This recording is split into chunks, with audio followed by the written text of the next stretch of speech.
Assalam. Kitap o'qish munbiriga xush keldingiz.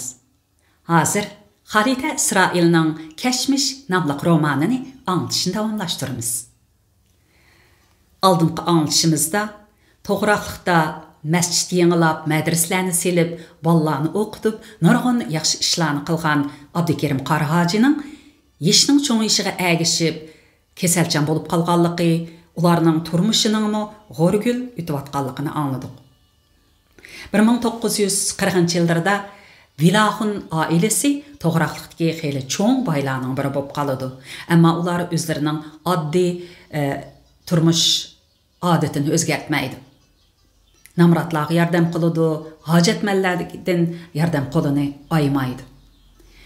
Ammo vaqtning o'tishi bilan bolalari ishlamay yotadigan, kambag'allarni bichorlarni bo'za qiladigan holatga yetadi. Ammo bu hol bak uzunga bormaydi. 1950-yili tarkibini aniqlash shamili to'g'riqqa yetib keladi.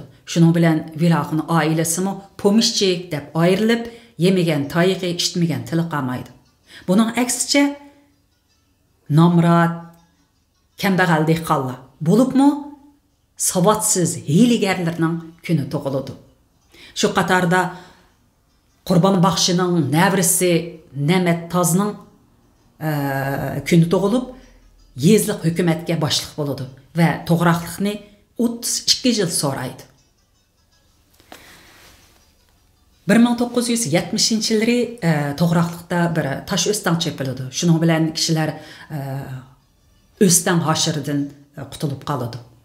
Yana nahiyaga boradigan bir tosh yo'l yasaladi. To'g'riqlikda xeyli cho'ng zo'r o'zgarishlar bo'ladi. Shu qatorda yana kishilarning ruhiy dunyosi, yurish turishi, kiyim kechaklari degandek har jihatlarda o'zgarish bo'ladi. Ammo to'g'riqlikda faqat bir narsa o'zgarmaydi. U bo'lsa-mu yugansiz, o'zi biladiganni qiladigan qumboran edi. Xo'sh, shuning bilan romanning birinchi qismi tamomlab tugadi. Bugundan e'tiboran ikkinchi qismini boshlaymiz. Diqqat berib atgan har biri anglarmanga rahmat. İkinci qism 10-bob. 1953-yil aytiyozda to'g'riqlikning suzuk kunlari bir-biriga ulashib ketdi. Go'yo yerga erishgan dehqonlarning xo'shalligi tabiatni ta'sirlantirgandek, qum bo'ronmi o'zini ko'rsatmayli qo'ydi. Nomrod dehqonlar xuddi she'rni tush ko'rayotgandek to'yg'ida yurishyapti. Tushimizdan uyg'onib ketsak, hamma ish asliga kelib qolarmi deb ansirgandek, o'zlariga bo'lingan yerning beshig'i berib, yerning beshig'i qadalgan o'z ismlari yozilgan taxtayning shu peti turganligini ko'rgandilar, xotirjam bo'ladi. Salih Babkarning 18 yoshlik navrisi Abdug'ani Axun tong xira-shira yo'rishig'ila katmanni ilib etizga chiqib ketdi. Ularga bo'lingan yer mahallaga yaqin bo'lib qolmay munbat edi. Ular Vilahunlar bilan qo'shni o'ltiratdi.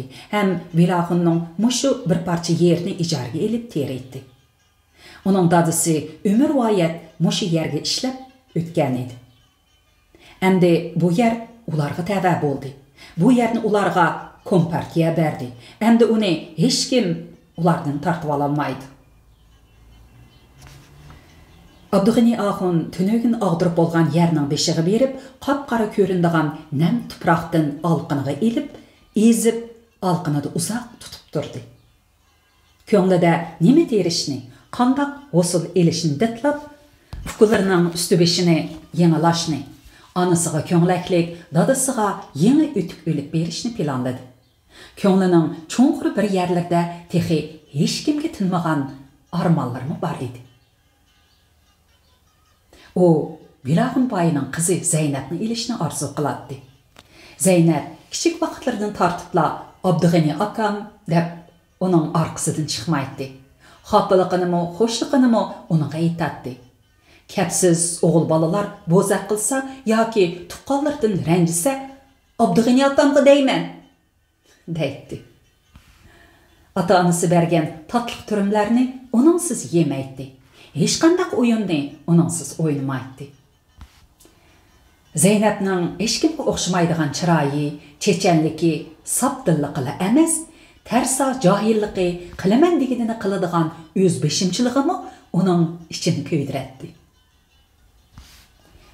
O, xili çoğ bolğıca Zeynep'ten başqa qız balağa nazar kösünü salmadı. Şundaq qilib, balalıq çağlardaki hemrahinin qaçanlardadır özünün jigitlik qalbini igilib alğanlığını sesmeyli qaldı.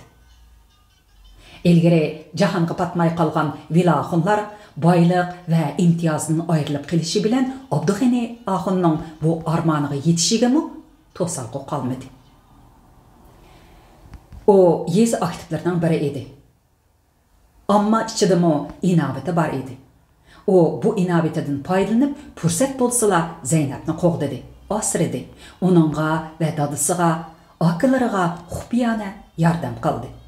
Birli yeri Zeynep texi yeni hükümet elan qılğan nikah yeşiği toşmadı. O, Abdug'ani axunni aksidek yaqin ko'ratdi, hürmet qılatdı. Abdug'ani axun nemişqidir Zeynep'ge to'y qilish to'g'riliq eg'iz etishqa petnalmay atatdi. Eg'iz echibli qo'ysa Zeynep'ni ürkütüp etdigandek. Zeynep onunğa ikkinchilab yaqin yo'lamaydigandek tuyulatdi. Qisqasi onunğa özünü Zeynep'ge layık kelmeymen, onunğa naiti esil yigitler layık dep hesaplaydigan endişimi bar idi. Etraf bara yo'ridi. Etizli adamlar payda bo'lishga başladı. Ular Abdug'ani axunning bir muncha yerini og'dirib bo'lganligini ko'rib, g'ayratga kelgandek bo'ldi-da, qilin choponlarini selib tashlab, belini mahkam bog'lab, ketmanlarni o'ynatishga başladı. Etizda ayollarmi payda bo'ldi. Ularning to'lisi paxtaliq choponlarning ichiga ushshaq gullik chittin ko'nglak kiygan edi. Uch ranglik tavar durdun ko'nglaklarni kiyganlarmi, mata ko'nglak kiyganlarmi bor edi. Köp qismi do'ppi kiyib, chochlarini ikki tal o'rib, orqasiga tashlab olgan. Sal cho'ngroq ayollarla yog'liq ro'mol artgan edi. Arliqdagi aram elish vaqtida qiz cho'qonlar bir yerga kelib elib, kulki chaqchaq bilan etizni beshiqi kiyishdi. Neriq etizda to'plashib, ketmanlarga tayinib turishgan yosh yigitlar qizlarga yerning tegidan qarab qo'yishatdi va ularning diqqatini tortish uchun qo'llariga tukirib, ketmani beshidan egiz ko'tarib, rasa chepishatdi. Qizlarmi ularga bilindirmaslikka tirishib, ko'zining qirida qarab qo'yishatdi.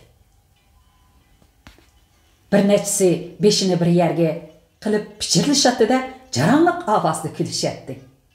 Qarag'anda bu yil kuzda to'y qaynaydiganda qiladi. Osh vaqti bo'lganda ishlab atqanlar biridan ikkidan uylariga qarab menishdi. Yigitlar qatoridagi kiyimlari xeyli yangi, taq turqumi qamlashgan To'xtiqari ismli yigit ketmanini jigdining shexiga elib qo'yib, mahalla tarafga emas, Qumushliq tarafga qarab manganda hamrohlari orqasidan "Qari, nega?" deb kulishib qoldi. Yigit yaqindagi uylarning orqasiga o'tibla qadamini tezlatdi va bir pasda mahallaning sirtiga chiqib, bir cheti jiroqdagi qum barqallariga tutishib ketgan Qumushliq do'nga kelib to'xtadi. Atrofga taqassolik bilan ko'z yugurtib, qo'ylarning orqasida yugurib yurgan 15-16 yoshlardagi qiz bolani ko'rganda, chiroyida g'uduqish aralashgan xo'shallik parladi. O bir necha qadam oldiga mengib, "Zeynep!" deb tovladi. Qiz to'xtab qayrilib qaraganda, uning chiroyidimi yigitning chiroyiga o'xshab ketadigan xushluq chaqnab ketdi. Biroq bu xushluq ko'z yumib ochqicha qayg'uli kayfiyatga almashdi. "Zeynep, uyingdan birari keldimi? Qo'rsqo'ng ochqandi? Ola, mav ko'mashni sana akeldim." Yigit belbig'idan nonni ilib qizga uzatdi. "Qo'rsqo'm ochmidi? Menga hali uydagilar non akilib berdi." Yigit uning yolg'on so'zlayotganini bilatdi. Onun öyde hemma adam patpıraqçılık içede. Vilahun bay kesel. Bu biçare hiç kimden efsigi kelmeydi. İlgirki vaqtlarda qoy beqiş emas, tala tüzgün çıkmaydı. Emdilikte ters qardap, put qo'llari yerilib, japakesh dehqon qizlardan farqlanmaydigan bo'lib ketdi.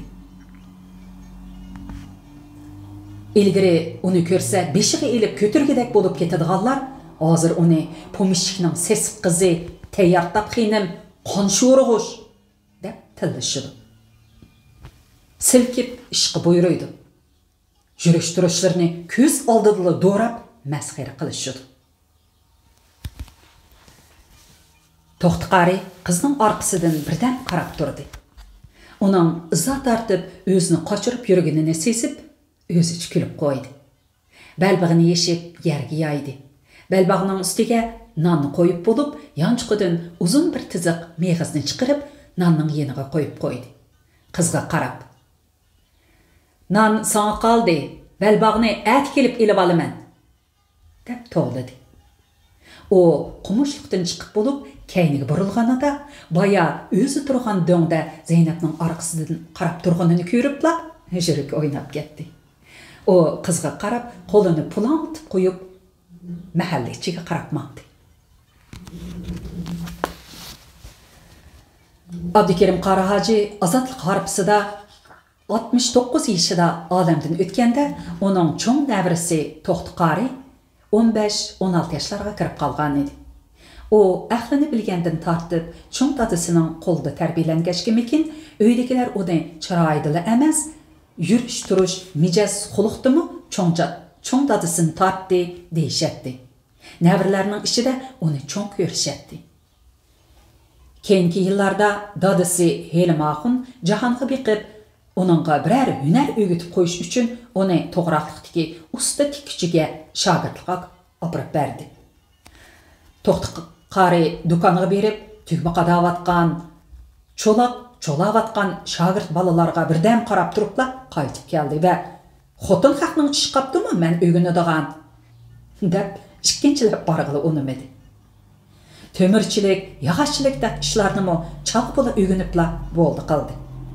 O koni kitaplarını o'qishni yaxshi ko'radi.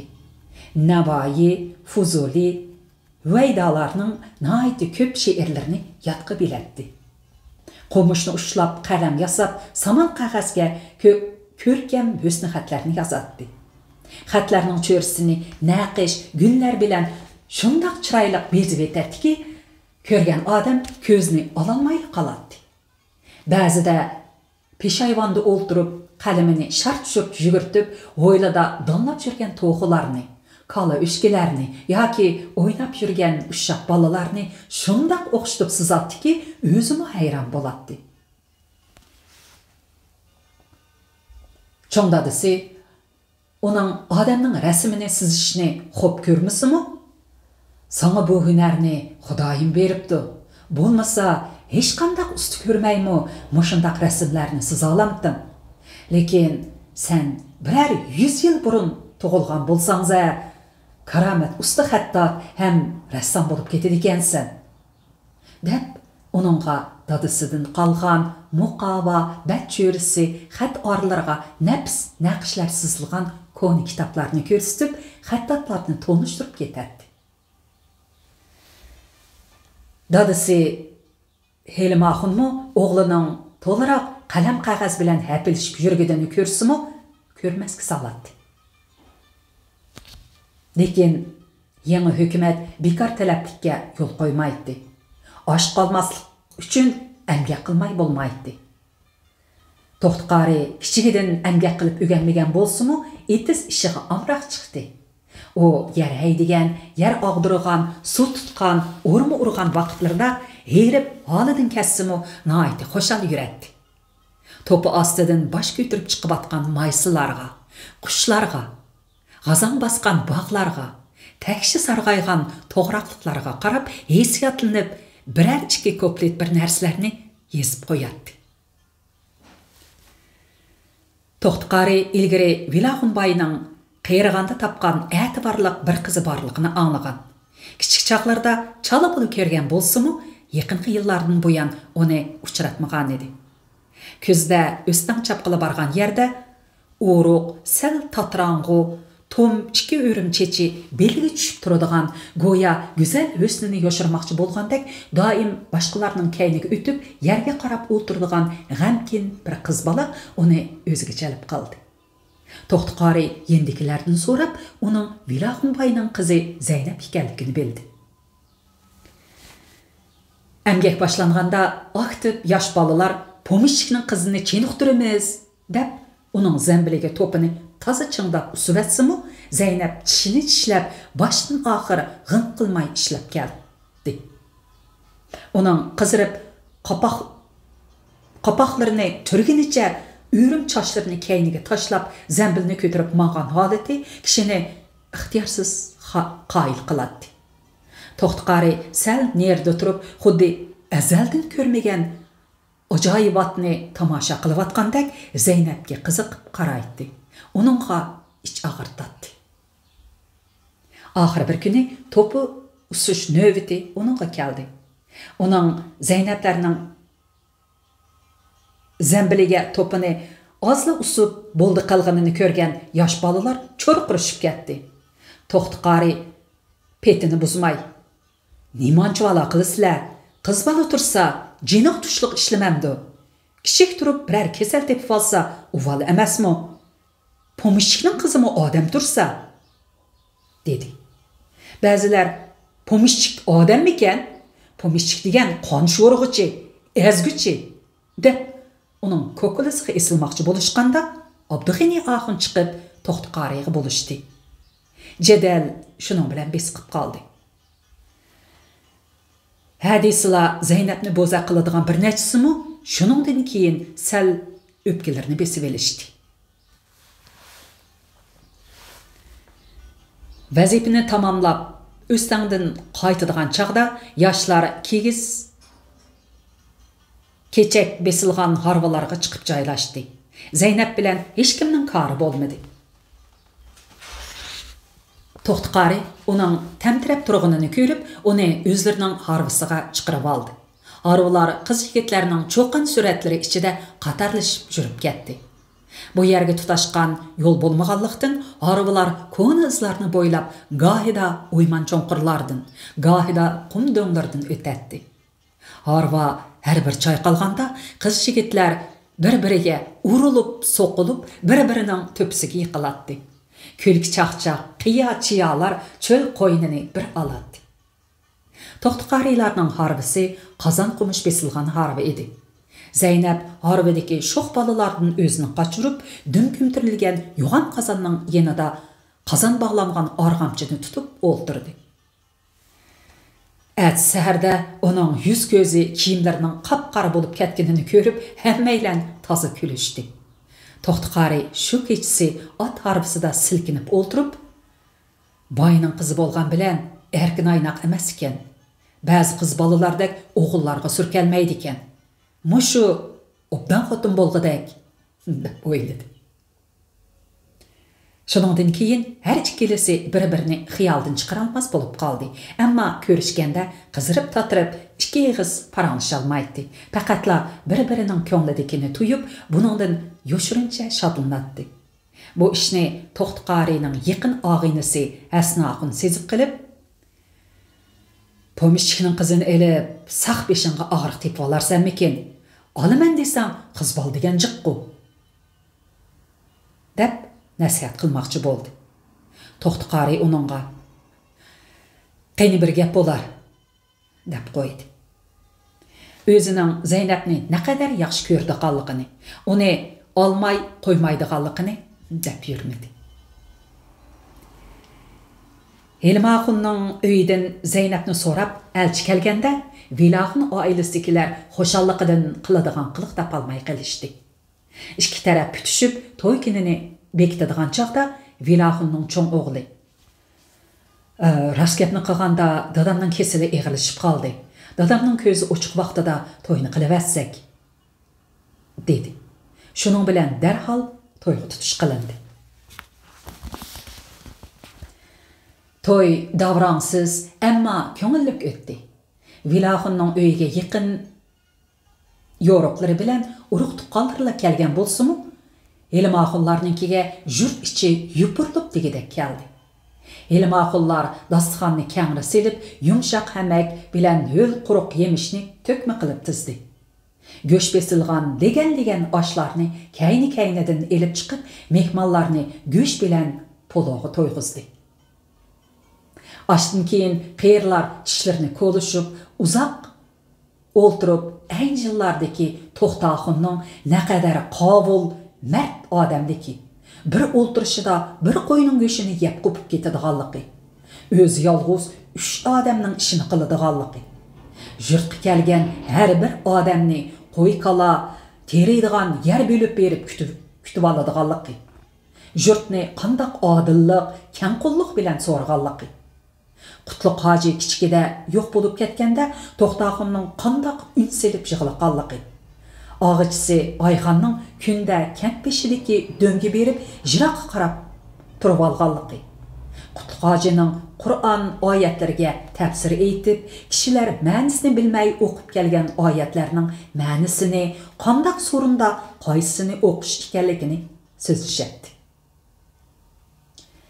Kentda o'tkazilgan to'y-to'kin murosimlarda buvaylar bularni so'zlashni unutib qolmaydi.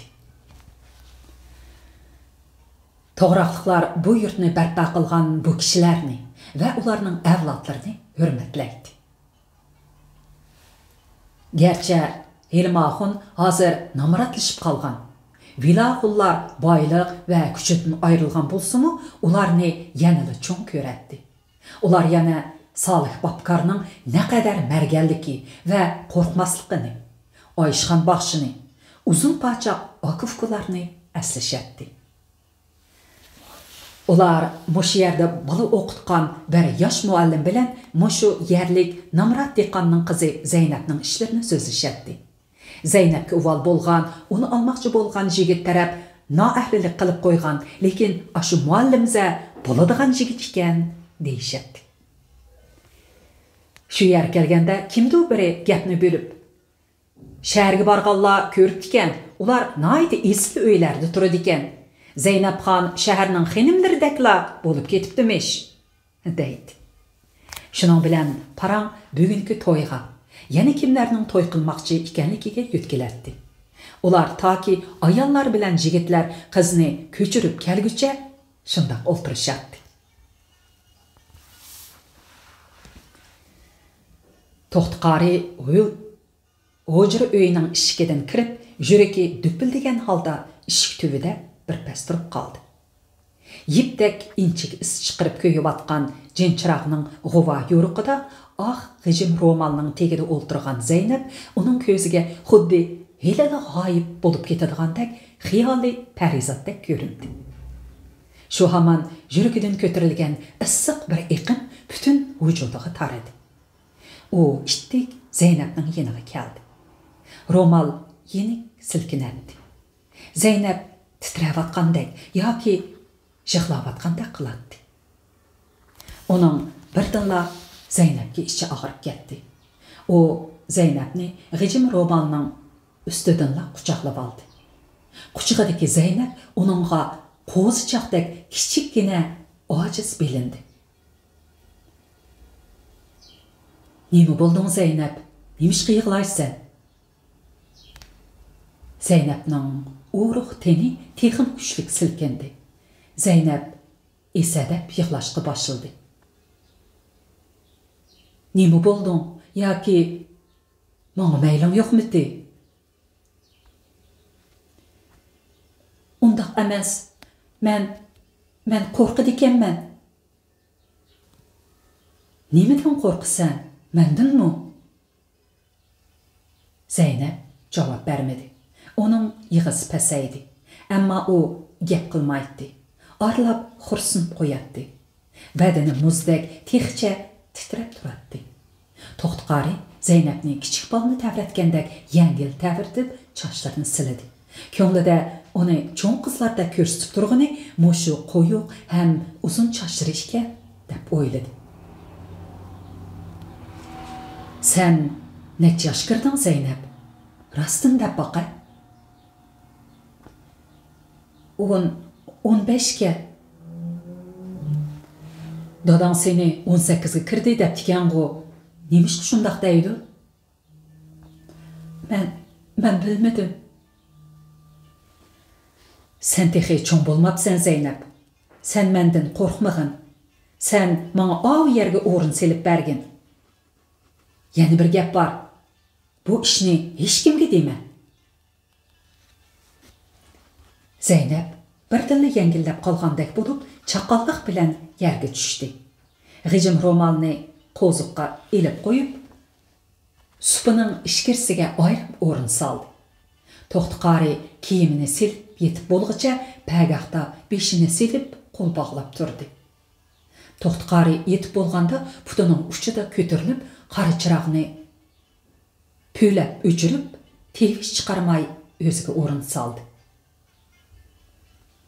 Töңlekten düşüp turgan sus yoruqluq tügülüp olturgan Zeynep'nin yumulaq kelgen nazuk möğrüsini xira-şira yoğurtup turatdı. Toxtuqari onun asta sozulup yotqanğa kirip yatqınını təsdə ilği qıla aldı. Bir hazada qaranqılıqdan onun titrek avaz anlandı. Etdigenlikке yengiler nemi dep qalar ki? Her az ular seni qanda qılsaq bolar. Zeynep xursindi. Arqıdan hücreni cimcitlik qapladı. Toxtuqari qaranqılıqqa qancha tikilip qarapmı Zeynep'nin qandaq haleti ekanligini görəlmedi. Onun yengil tınıq avazı mı anlanmaydı. Zeynep Toxtuqari şıpırlığan tevişini anlap beşini kötürüp bolğıca Zeynep onun yutqınının içine kirdi. Xuddi pichaqqa beşini tutup durgan qo'zidek itoatmanlik bilan onun yenida so'zlib yatdi. O tez nefes alatdi. Bedeni bilinar bilinmez titrab atadi. Toxtuqari asta yenici bulup Zeynep'nin yüzünü silidi. Onun qolu tekkende kızının nem kirpikleri ürkigen kuşunun qantidek lapıldap ketdi. O kızının möğrüsüden tutup astağına özüge qaratdi. Kızının bedenideki titrek onun oğumu ötkendek boldu. Onun jığılğısı keldi. Zeynep itaatmanlik bilen onun meydisiga baş koyup çunqur tindi. Onun yumrak tenidin, çaşlarıdın, teniqidin tarqalgan sus məzilik hit. Bu hitni hiç nersige oqşatqıla bolmaydı. Toxtuqari'nin yürekini düppüldetip nefsini tizletti.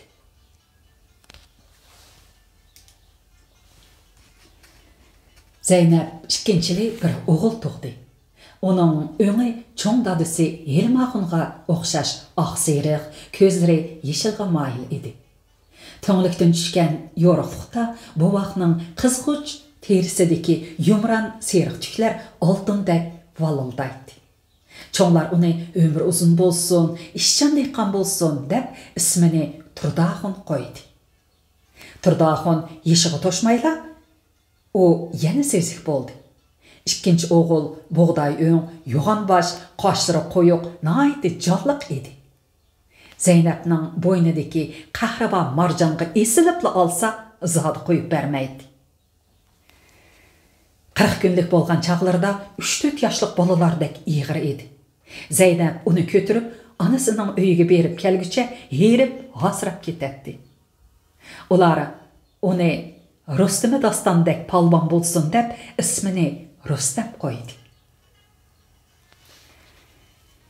Zeynep bu öýge kelin bolup kirgendin boyan kündün künge raň tüzüp, tolup, kızıl güldek içilip ketip atatdy. O oğullarının birini kötürüp, birini yetilep yürüp hemmeşki yetişetdi. Toxtuqari heli böşkiyinida, heli qazan beşida, heli malның arqısıda yürüp yürgen Zeynep qarap, içide onunğa amraqlığı keletdi. Qo'lidan kelishicha ba'zi ishlarni tan qilishib, uning yukini yengillatishga urinadi.